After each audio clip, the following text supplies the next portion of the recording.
Welcome back to Cancer Buzz TV. I'm your host, Summer Johnson. Today, the benefits of maintenance therapy for patients with AML. This therapy can improve outcomes and quality of life for patients, especially for those who are not eligible for transplant. On the show today, Dr. Thomas LeBlanc, a medical oncologist, palliative care physician, and associate professor from the Duke Cancer Institute in North Carolina. Thank you, Dr. LeBlanc, for coming on the show today. What are the benefits of maintenance therapy for patients with AML who aren't eligible for transplant? Yes, maintenance therapy in AML has been a bit of a controversial topic historically.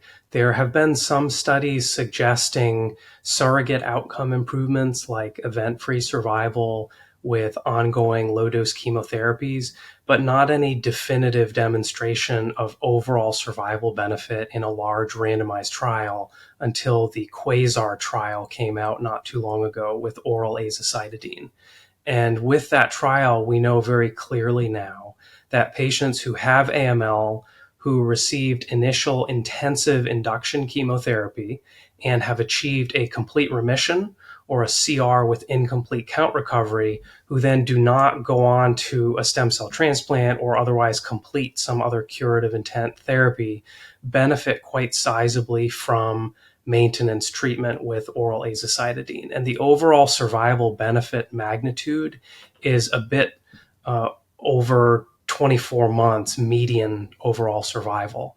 So it's a pretty impressive survival improvement and survival number in this population that unfortunately has a very high likelihood of relapse and statistically poor outcomes. Can you tell us more about the QUASAR trial? Yeah, the QUASAR trial is really a very important trial in the history of leukemia care, the very recent history. It's not very old, because it really, as far as I know, stands as the only very large randomized placebo-controlled trial of maintenance therapy versus placebo, just observation, which is the historical standard of care for these kinds of patients who are older. In this case, it was 55 or older on QUASAR, who have gotten high-dose chemotherapy, so fit patients that we would give induction to, who've gotten into remission but who are not going on to transplant, where they had intermediate or adverse risk disease by cytogenetic studies. So it allows us, because the study has an overall survival primary endpoint, it allows us to finally and truly quantify the benefit of hypomethylating agent maintenance therapy in AML populations where historically, like I mentioned, there have been studies using surrogate measures like event-free survival, EFS, or things like relapse rates and maintenance of remission, MRD, etc. QUASAR is the one that definitively shows us that when you do oral azacitidine versus placebo, you get a bit over a 10-month median overall survival benefit with the oral AZA. So that's a really practice-changing finding and a unique study that took a long time to do, but was really important for changing practice. What are some best practices for identifying patients as candidates for maintenance therapy? This is where I think the situation just gets really tricky. So first, you have to be aware of the benefits of maintenance therapy. I'm not sure that everybody is aware of the impressive results of the QUASAR trial. So that is really rule number one. Number two is that patients who are being considered for transplant who don't end up getting a transplant and going on to transplant, it probably should mostly be the default option then that those patients receive a maintenance therapy.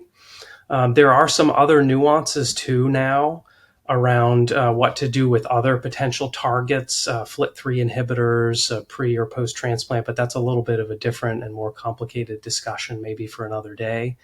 But really, I think it is that patients who are maybe passed back and forth between the academic centers and the community, there has to be somebody paying attention to whether or not they are being considered for maintenance therapy if they are not going to transplant. So if somebody's being sent back to the community oncologist, that person probably won't know about the Quasar trial data. They won't be seeing and treating a lot of AML. They won't be giving the intensive therapy. And when they get one of those patients back, historically, we've always just observed them. That's been the standard of care.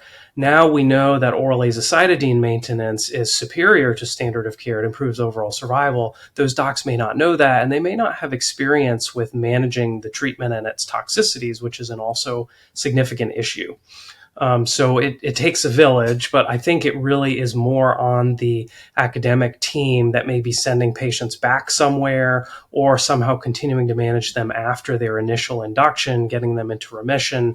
If they're not going to transplant, they really should be probably pretty aggressively pushing for and recommending maintenance therapy for many more patients than are getting it now. Thank you, Dr. LeBlanc. You can take a look at the show notes for more information on maintenance therapy for patients with AML. This episode was made possible by funding through BMS. Until next time, from all of us here at Cancer Buzz TV, thank you for watching.